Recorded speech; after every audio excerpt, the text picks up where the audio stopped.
Okay, so picture this. You see an ad, right? For a coat. But I mean, not just any coat. Uh-huh. This thing is waterproof, stretchable, washable, even air conditioned. No. And it automatically repairs little cuts and burns. Plus, it's guaranteed for life. Sounds almost too good to be true, yeah. Definitely sounds like something from the future. But here's the twist. You already have one. Right now.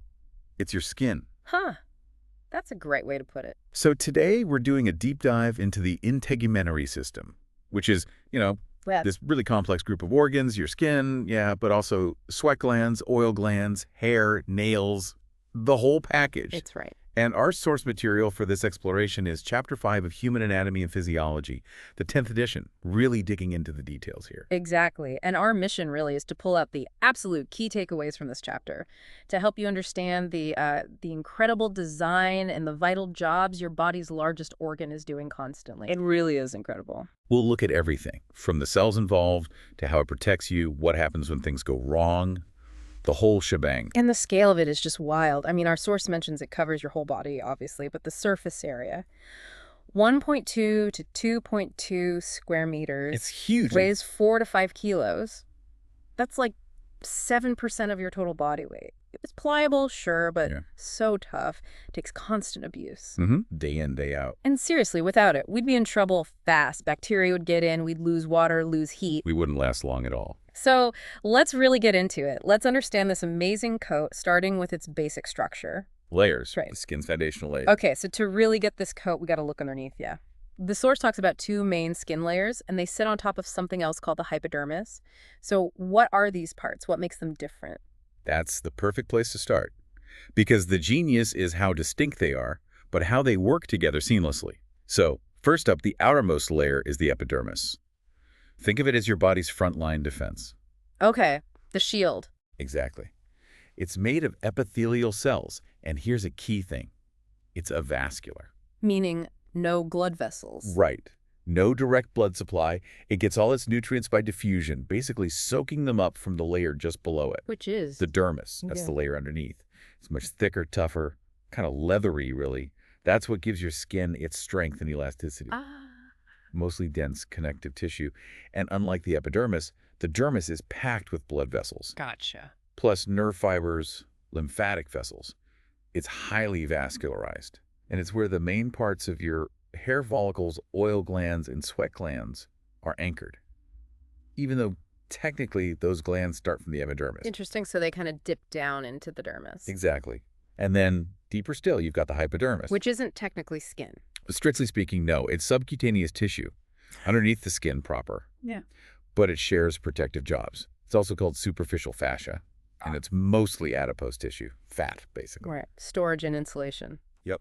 Stores fat, acts as a shock absorber like built-in padding, and insulates you, helping reduce heat loss. Makes sense. Plus, it anchors your skin to whatever's underneath, like muscles, but loosely, so your skin can slide around a bit. Which is important if you get hit, right? Protects you from tear. Precisely. Imagine if it was stuck tight. So those are the 3 key players: epidermis, dermis, and hypodermis. Delving into the epidermis, cells, and stratification. Okay, that's the big picture framework. Now let's zoom right in on the epidermis, that outer shield layer. You mentioned specialized cells. Yeah. What are they, and what are they actually doing up there? Right. So the epidermis is essentially this multi-layered barrier. It's technically a keratinized, stratified, squamous epithelium, which is a mouthful. Yeah, just a bit. But it breaks down. It's made of 4 main cell types, usually arranged in 4 or 5 distinct layers, or strata. The main players, by far, are the keratinocytes. Okay, keratin maker sounds like. Exactly. Their chief job is producing keratin. That's a super tough fibrous protein. Gives the epidermis its protective punch, like armor. Pretty much.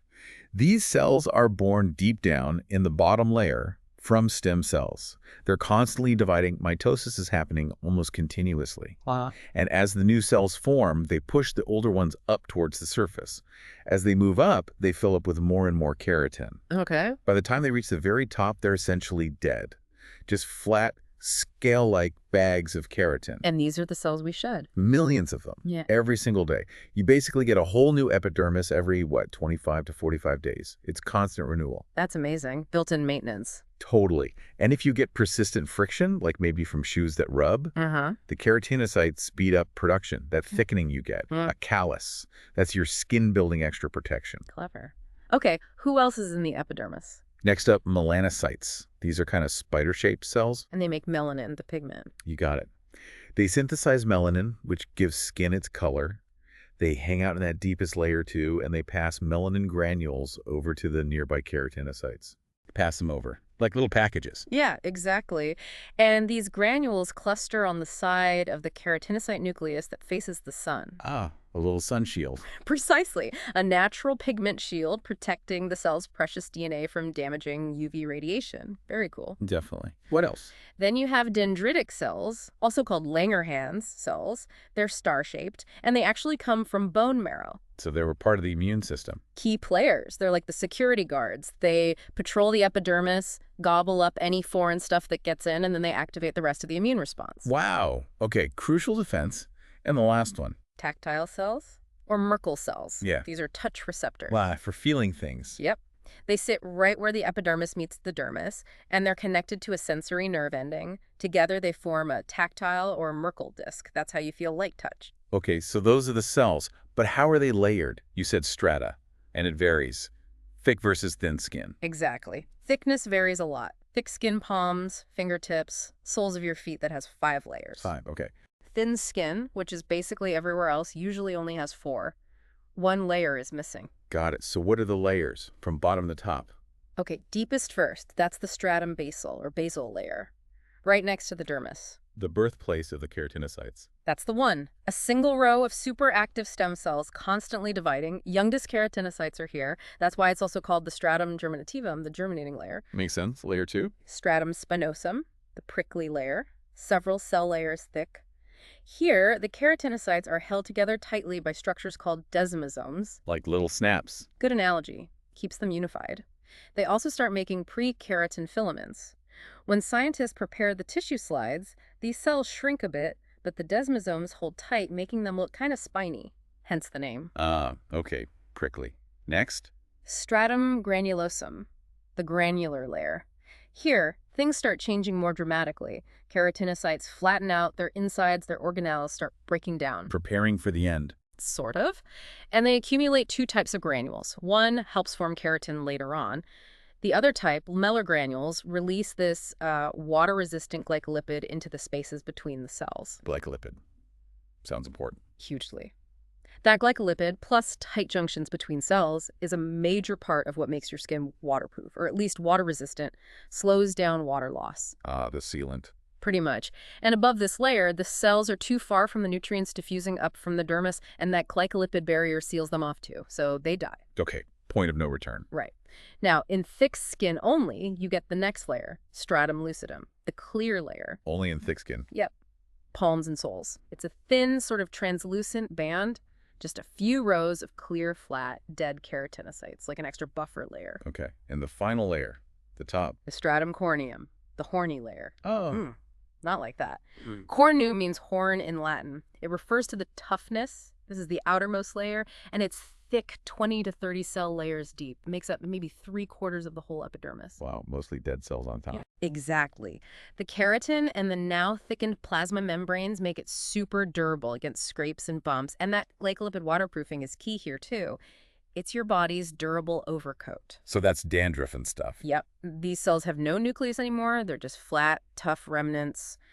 Cornified or horny cells. Dandruff, dander, is these guys flaking off. Amazing that dead cells still do so much right. Absolutely incredible. The dermis. Strength, sensation, and unique markings. Okay, epidermis mapped out. Now let's drop down into the dermis. Our source calls it our hide. That sounds tough.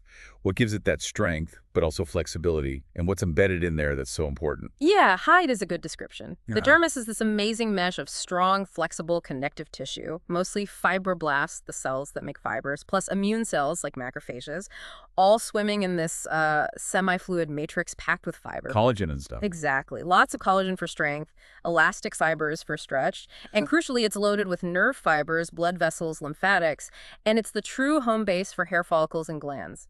Okay. Does it have layers too? It does. Two main ones. The top one, right under the epidermis, is the thin papillary layer. Papillary. Like papillae. Little bumps. Precisely. It's made of areolar connective tissue, which is quite loose. And that looseness is functional. It lets immune cells, phagocytes, wander around easily, patrolling for anything that got past the epidermis. Smart design. And it has these peg-like projections called dermal papillae that push up into the epidermis above, creating an uneven border. Interlocking the layers. Yep. Increases the surface area for connection and nutrient exchange. Many of these papillae have capillary lukes, tiny blood vessels feeding the epidermis. Others have free nerve endings for pain. And some contain special touch receptors called tactile or Meissner's corpuscles. For light touch, right. You mentioned those. That's them. Reside right there in the dermal papillae. And these papillae, they're linked to fingerprints, aren't they? Exactly. Especially in thick skin, these dermal papillae sit on top of even larger mounds called dermal ridges. These ridges push the epidermis above them into corresponding epidermal ridges. Creating the fingerprint patterns. Yes. Collectively, we call them friction ridges. They do two things: enhance grip like treads on a tire, and boost our sense of touch by amplifying tiny vibrations, which are then picked up by deeper receptors. And the pattern, genetically unique, leaves behind sweat residue, your fingerprint. Fascinating. Okay, what's the other layer of the dermis? The deeper, much thicker layer is the reticular layer. Makes up about 80% of the dermis. Reticular, like a network. Exactly. It's made of coarse, dense, irregular connective tissue. Thick bundles of collagen fibers run in all directions, interlacing. This provides incredible strength against tension from multiple angles. That's the real hide part. That's the core of it. Now, between these thick bundles, there are less dense regions that form invisible lines in the skin called cleavage lines or tension lines. Why are those important? You mentioned surgeons. Right. Surgeons pay close attention. If they make an incision parallel to these lines, the wound gapes less. It heals faster and with less scarring because the collagen fibers aren't cut crosswise as much. Clever. So collagen gives strength. But stretch. That's where the elastic fibers come in. They're woven throughout the reticular layer too. They allow the skin to stretch and then snap back, recoil. Collagen also binds water, keeping the skin hydrated and plump. Okay, strength, stretch, hydration. Makes sense. Now, what about things like stretch marks? Where do they fit in? Well, if the skin gets stretched too much, too fast, think pregnancy or rapid weight gain, the dermis can actually tear. Ouch. Those tears heal, but they leave behind silvery white scars called striae, commonly known as stretch marks. That's dermal tearing. Got it. And blisters. Blisters happen with more short-term trauma, like a burn or intense friction. It causes fluid to collect between the epidermis and the dermis, separating the layers. That fluid-filled pocket is a blister. The palette of skin color and its clinical significance. Okay, let's talk color. Skin comes in this incredible spectrum of tones. What actually dictates our specific skin color? It's a fascinating mix, really determined by three main pigments, though, interestingly, only one of them is actually made in the skin itself. Oh, which one is that? That's melanin. We talked about melanocytes making it. It's a polymer, comes in different shades, reddish yellow to brownish black. And you said everyone has the same number of melanocytes? Roughly, yes. The difference in skin color isn't about the number of factories, but about how much and what type of melanin those factories produce and how long it sticks around in the keratinocytes. Ah, okay. So darker-skinned individuals produce more melanosomes, and they tend to be darker and persist longer. When you tan from sun exposure, that's your keratinocytes signaling the melanocytes to ramp up melanin production for protection. The built-in sunscreen again? Exactly. And things like freckles and moles, they're just localized patches where melanin has accumulated more densely. Okay, so melanin is key. What are the other two pigments? Second is carotene. This is a yellow to orange pigment that we actually get from our diet think carrots, sweet potatoes. Ah! Right. It tends to build up in the outermost layer, the stratum corneum, and also in the hypodermis fat. You might notice it most on palms and soles if you eat a lot of carotene-rich foods. And bonus, your body can convert carotene to vitamin A. Which is good for vision and skin health, right? Spot on. Essential for both. And the third pigment. The third one is hemoglobin. That's the protein in your red blood cells that carries oxygen. So, blood color affects skin color. In a way, yes. Especially in people with fair skin who have lower amounts of melanin.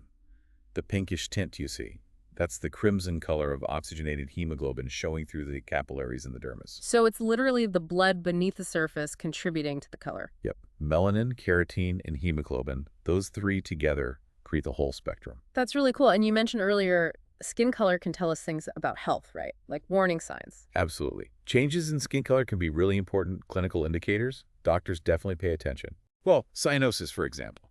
That's when the skin, especially lips and nail beds, turns bluish. It happens when hemoglobin isn't carrying enough oxygen. You might see in heart failure or severe breathing problems. Okay, lack of oxygen, we're blue. Right. And in darker skinned people, you might need to look more closely at mucous membranes, like inside the mouth, or the nail beds to spot it clearly. Good point. What else? Redness or erythema. That can mean lots of things. Embarrassment, sure, but also fever, high blood pressure, inflammation, or an allergic reaction. Basically, blood vessels dilating near the surface. Makes sense. Pallor or blanching when someone goes pale.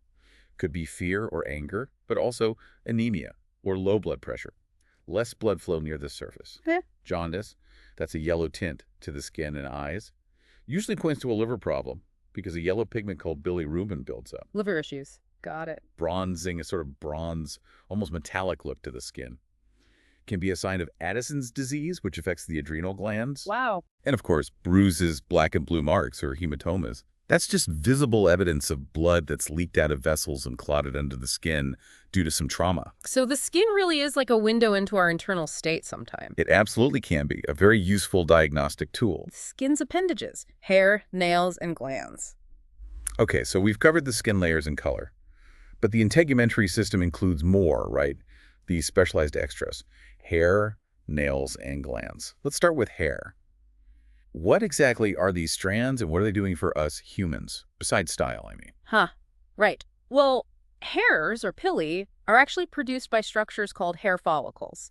And the hair itself, it's mostly dead keratinized cells. Yeah. But it's a different kind of keratin than in the epidermis. Ooh, how so? It's hard keratin, tougher, more durable, doesn't flake off like the soft keratin of your skin surface. Ah, okay. Built to last longer. Exactly. Now, while hair is crucial for warmth in many mammals, for humans, its main function is probably sensory, feeling insects crawling on you before they sting. That's your hair acting as a lever for touch receptors. Huh. Never thought of it that way. Yeah. Plus, the hair on your scalp gives some protection against bumps, heat loss, and sunlight. Eyelashes protect your eyes. Nose hairs filter air. They still have jobs. Okay, fair enough. What's the structure of a hair? Each hair has two main parts.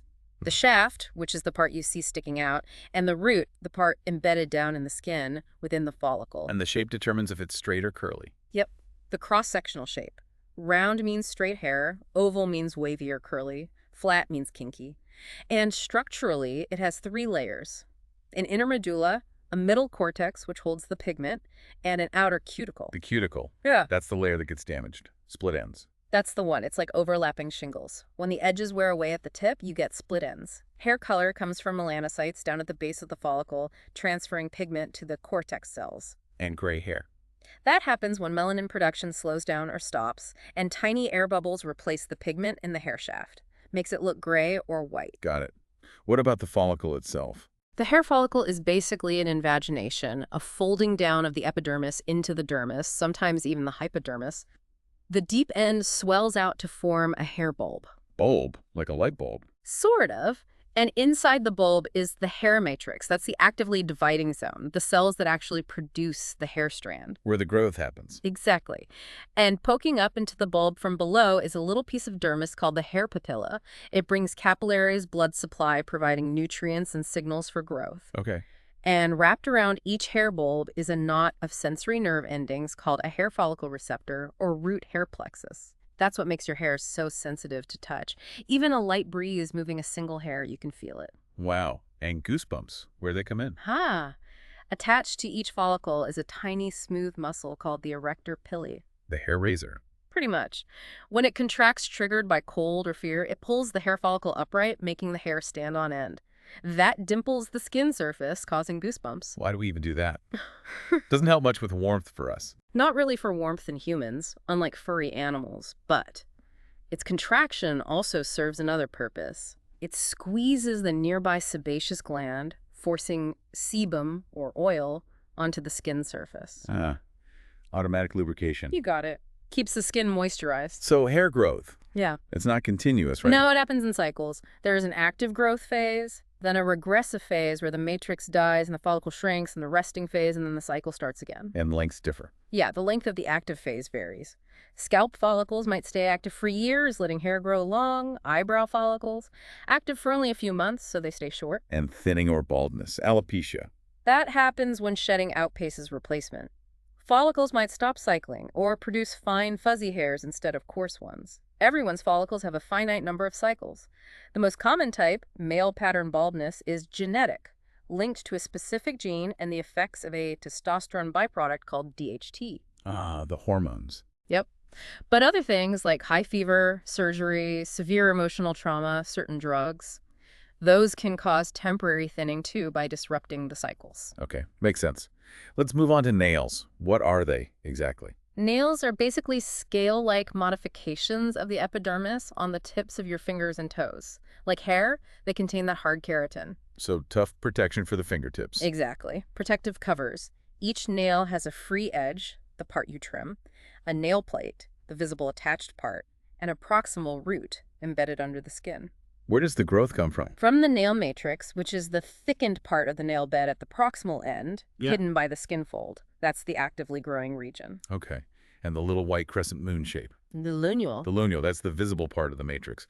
The reason it look white is because the matrix is thicker there, blocking the pink color of the underlying capillaries that you see through the rest of the nail plate. Ah.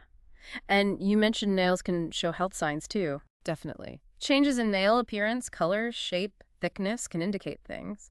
Yellowish nails might suggest a respiratory issue or thyroid problem. Spoon-shaped nails can indicate iron deficiency. Horizontal lines might appear after a severe illness. They offer clues. Fascinating.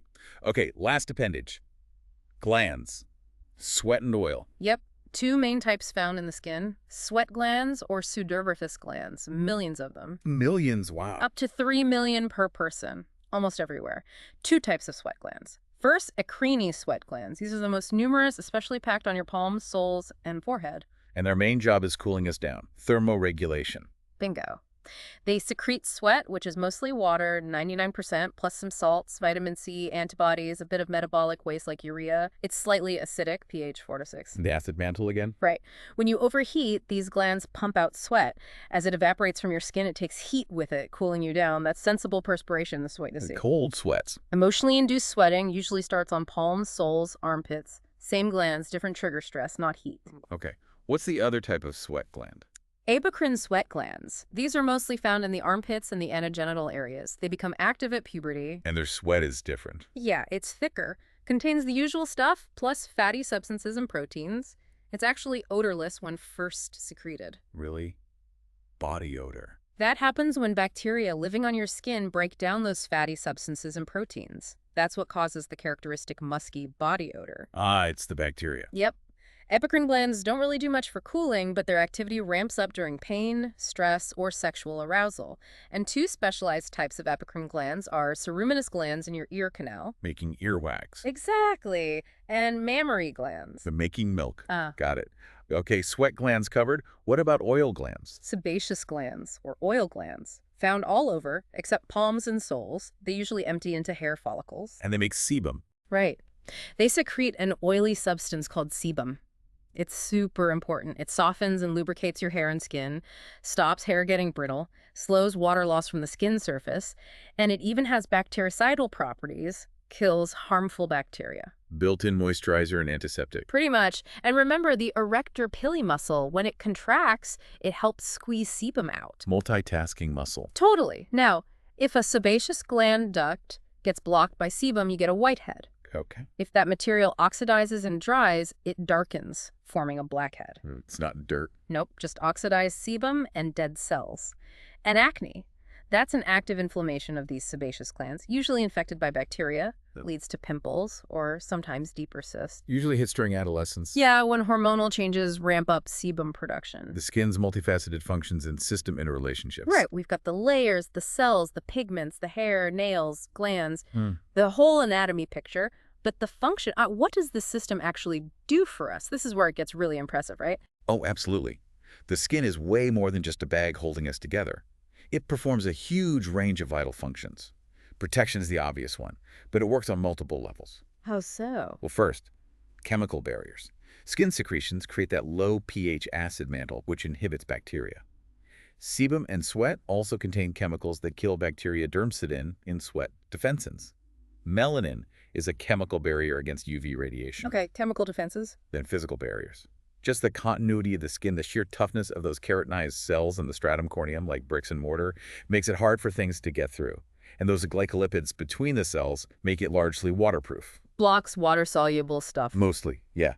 Though some things can get through lipid-soluble substances like vitamins A, D, E, K, oxygen, carbon dioxide, organic solvents, salts of heavy metals. So not totally impenetrable. Not totally, but very effective. And third, biological barriers. Remember the dendritic cells in the epidermis and macrophages in the dermis. They're immune cells ready to attack invaders. The guards again. Yep.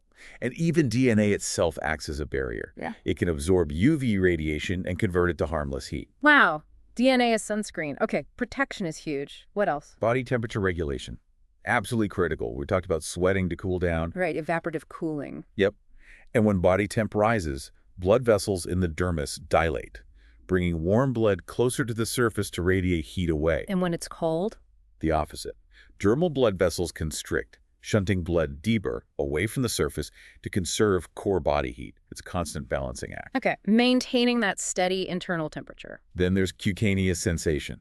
Your skin is packed with sensory receptors. Yeah. Part of the nervous system, really. They detect things outside the body exteroceptors. Touch, pressure, pain. Exactly. Tactile corpuscles for light touch, lamellar corpuscles for deep pressure, hair follicle receptors sensing hair movement, free nerve endings for pain and temperature. It's how you interact with your environment physically. Makes sense. What about internal jobs? Metabolic functions. Your skin is a chemical factory. Sunlight hits the skin, converts a modified cholesterol molecule into a vitamin D precursor. Vitamin D, crucial for calcium absorption, right? Absolutely essential. Yeah. Without it, you can't absorb calcium effectively from your food, which is vital for bones. So skin plays a key role in bone health via vitamin D synthesis. Wow. What else metabolically? Skin cells can also help detoxify some cancer-causing chemicals and activate certain steroid hormones. It's metabolically active. Okay, I didn't know that. It's also a blood reservoir. The dermis holds a lot of blood vessels, remember. It can hold about 5% of your body's total blood volume. That much. Yeah. And if other organs, like muscles during exercise, need more blood flow, the nervous system can constrict those dermal vessels, pushing that blood into the main circulation where it's needed more. Like a reserve tank. Pretty much. And finally, a minor role in excretion. Sweat does contain small amounts of nitrogenous waste, urea, uric acid, ammonia. So sweating helps eliminate a tiny bit of waste, along with excess salt and water. Okay, so protection, temperature, sensation, metabolism, blood storage, some excretion. That's a lot. It's a hugely versatile organ. So pulling this all together, how does the skin connect with, well, everything else? How integrated is it with the other body systems? That's a fantastic question because it highlights just how central it is. It's not isolated at all. Think about it. It protects the skeletal system and makes vitamin D needed for its calcium. Right. It helps the muscular system to dissipate heat generated during activity. Through sweating. Yep. It provides sensory input for the nervous system. Touch, pain, temp. It helps activate hormones for the endocrine system, like vitamin D becoming active. It's a blood reservoir for the cardiovascular system. Mm-hmm. It's a first line of defense and has immune cells for the lymphatic immune system. Okay. Nose hairs filter air for the respiratory system. It helps the digestive system by synthesizing vitamin D for calcium absorption. It aids the urinary system slightly with waste excretion. Even the reproductive system's sensory input, secondary characteristics like hair distribution, mammary glands, it's connected everywhere. Truly foundational. Major challenges to the skin, cancer and burns. Okay, it's an amazing system, clearly. But, like you said, not invincible. Our source mentions over 1,000 possible conditions, but highlights two major challenges. Skin cancer and burns. Let's tackle skin cancer first. What are the main types and the big risk factor? Yeah, skin cancer is a major health concern. And the single biggest risk factor, overwhelmingly, is exposure to UV radiation from sunlight. Because it damages DNA. Exactly. It causes mutations in skin cell DNA. Yeah. While the body has repair mechanisms, sometimes they fail or get overwhelmed. There are three main types of skin cancer we need to know about. Okay. First, basal cell carcinoma. This is the most common type, like 80% of cases. Right. And thankfully, it's the least malignant, meaning least likely to spread. Where does it come from? It arises from cells in the stratum basal, that deepest epidermal layer. Usually pops up on sun-exposed areas, often the face. Might look like a shiny dome-shaped bump, sometimes with a little crater in the middle. In prognosis?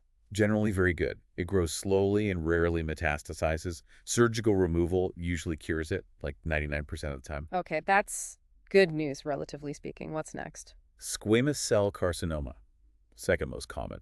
This one arises from the keratinocytes in the stratum spinosum. The prickly layer cells. Right. Often looks like a scaly red bump or patch. Also common on sun-exposed areas like the head, ears, hands. More serious than basal cell. It can be. It tends to grow more rapidly and can metastasize to lymph nodes if not treated. But again, if caught early and removed, the cure rate is still quite good. Okay. And the third one, the most dangerous. That's melanoma, cancer of the melanocytes, the pigment-producing cells. It only accounts for maybe 2–3% of skin cancers, but it's responsible for the vast majority of skin cancer deaths. Why is it so dangerous? Because it's highly metastatic, it spreads readily to other parts of the body via lymph and blood, and it's notoriously resistant to chemotherapy once it has spread. Scary. Where does it usually appear? Can start anywhere there's pigment, even in existing moles. Often looks like a spreading brown or black patch, sometimes with irregular borders and colors. Early detection is absolutely critical for survival. And that's where the ABCD rule comes in. Exactly. It's a simple checklist to help people spot potentially problematic moles or lesions. A is for asymmetry. One half doesn't match the other half. Okay. B is for border irregularity.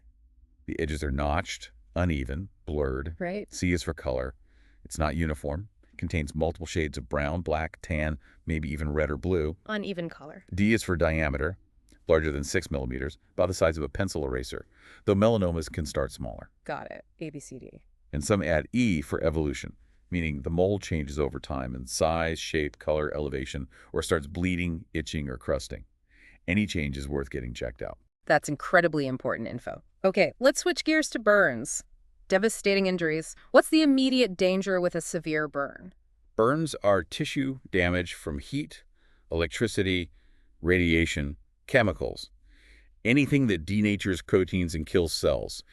The immediate life-threatening danger from a severe burn is catastrophic fluid loss. Fluid loss. Yeah, the damaged skin can't hold fluids in. So you lose massive amounts of water, plasma proteins, electrolytes very quickly. Dehydration, electrolyte imbalance, which can shut down the kidneys, and circulatory shock, where blood volume drops so low the heart can't pump effectively. It's an emergency. Fluid replacement is the absolute first priority. Wow. Okay. How are burns classified first, second, third degree? That's right, based on depth of damage. Yep. First-degree burns only damage the epidermis, the typical sunburn. Redness, swelling, pain, heals in a few days. Okay, superficial. Second-degree burns injure the epidermis and the upper part of the dermis. Symptoms are similar to first-degree, but the hallmark is blisters, still painful. Skin can usually regenerate in 3–4 weeks if infection is prevented. Blisters means second degree. Got it. These are partial thickness. Right. First and second degree are partial thickness burns. Third-degree burns are full thickness burns. They destroy the entire thickness of the skin. Epidermis and dermis are gone. What do they look like? The area might appear gray-white, cherry red, or blackened. And here's a key point. There's often little or no initial pain. No pain. Why? Because the nerve endings in the dermis have been destroyed by the burn. Wow, that's counterintuitive but makes sense. And healing. Skin regeneration isn't possible from the burn site itself. Skin grafting is usually necessary for healing. Okay. And how do doctors estimate how much of the body is burned for fluid replacement? They often use the rule of nines. It divides the body surface into regions that are multiples of 9%. For example, each arm is 9%, the front torso is 18%, the back is 18%, each leg is 18%, the head is 9%. A quick way to estimate the percentage. Exactly. Helps guide fluid resuscitation. Burns are generally considered critical if more than 25% of the body has second-degree burns, or more than 10% has third-degree burns. Or if there are third-degree burns on the face, hands, or feet. Why those areas specifically? Facial burns risk swelling that can block airways. Burns on hands and feet near joints can cause scarring that severely limits movement later on. Makes sense. And after the initial fluid crisis, what's the next big threat? Infection. Burned skin loses its protective barrier. It's sterile for maybe the first 24 hours, but after that, bacteria can easily colonize the dead tissue, leading to overwhelming infection or sepsis. It's a huge challenge in burn care. Developmental aspects and aging of the integumentary system. It's incredible how the skin deals with these challenges. And it changes so much throughout our lives, too. What's that journey like from way back in the womb all the way to old age? It's quite a transformation. Development starts early. The epidermis comes from the embryonic ectoderm layer, while the dermis and hypodermis develop from mesoderm. So different origins. Yeah. By about the 4th month of pregnancy, the skin is pretty well formed. All the layers are there. Fingerprints are developing. Already. Wow. Yeah. Then around month 5 or 6, the fetus gets covered in this fine, downy hair called the lanugo coat, usually shed before birth around the 7th month. Lanugo, like peach fuzz. Exactly. And when a baby is born, they're often covered in vernix caseosa. That cheesy white stuff. That's it. Produced by fetal sebaceous glands. It protects the baby's skin from the watery environment of the amniotic fluid, like a natural waterproof coating. Newborns might also have tiny white spots. Milia, usually on the nose and forehead, just block sebaceous glands. They disappear quickly. Okay. And then in childhood? Skin thickens, subcutaneous fat gets deposited, that baby fat look. Sweat glands become fully functional over the first couple of years, their number influenced partly by climate. Interesting. Then adolescence hits. And hormones kick sebaceous glands into high gear. Skin gets oilier, hair gets oilier. Hello, acne for many. This usually calms down in early adulthood. Skin generally looks its best, its healthiest in our 20s and 30s. Peak skin years. Kinda, yeah. Then as we move into middle and older age, things start to change gradually. The aging process, what happens? The rate of epidermal cell replacement slows down. So the skin thins, becomes more fragile, bruises more easily. Okay. Glands become less active. Sebaceous glands produce less oil, leading to dry, itchy skin. Sweat glands are less active too, making heat regulation a bit harder. Dryness and less temperature control. Right. In the dermis, elastic fibers lose their snap. They clump together. Collagen fibers decrease in number and become stiffer. The subcutaneous fat layer thins out, Leading to? wrinkles, and increased sensitivity to cold. That loss of fat and collagen contributes significantly to sagging and wrinkling. Uh-huh. And other risks increase. Yeah, the number of melanocytes and dendritic cells declines. Fewer melanocytes means less natural UV protection, increasing skin cancer risk. Fewer dendritic cells means a weaker immune response in the skin. So more vulnerable overall. Pretty much. And hair follows suit, thins, loses pigment, grays, and those delayed action genes for baldness might kick in. A familiar story for many. So given this natural aging process, what can we actually do to help our skin stay healthier for longer? What are the practical takeaways for the listener? Well, while we can't stop the clock entirely, the single most effective thing you can do to slow down extrinsic skin aging, the aging caused by environmental factors, is sun protection. Back to UV rays again. Absolutely. Shielding your skin consistently from both UVA, aging rays, and UVB, burning rays, makes a huge difference. That means protective clothing, hats, seeking shade, and using broad-spectrum sunscreen with an SPF of 15 or, ideally, higher. Every day. Consistency is key. Totally. Beyond that, good basic care helps. Good nutrition provides the building blocks, staying hydrated keeps skin plump, and gentle cleansing avoids stripping natural oils. It's about respecting the organ that does so much for you. Outro. Yeah. We have really gone deep today, peeling back the layers literally on the integumentary system from its just incredible structure, the layers, the cells, and the sheer range of functions. Protection, temperature control, sensation. It is so much more than just a covering. It really is. And I think the key thing that stands out is how fundamentally interconnected it is. It's not just working for the body, it's working with every other system. Its health impacts your overall health. Absolutely. Which really leads to a final thought, doesn't it, for you listening? Now that you have this deeper appreciation for how complex, how vital, how amazing your own personal coat truly is, what's one new thing you might do to take better care of it? Great question to ponder. Keep exploring, keep asking questions, and keep making those connections in your own body. Thank you, as always, for being part of our last-minute lecture family.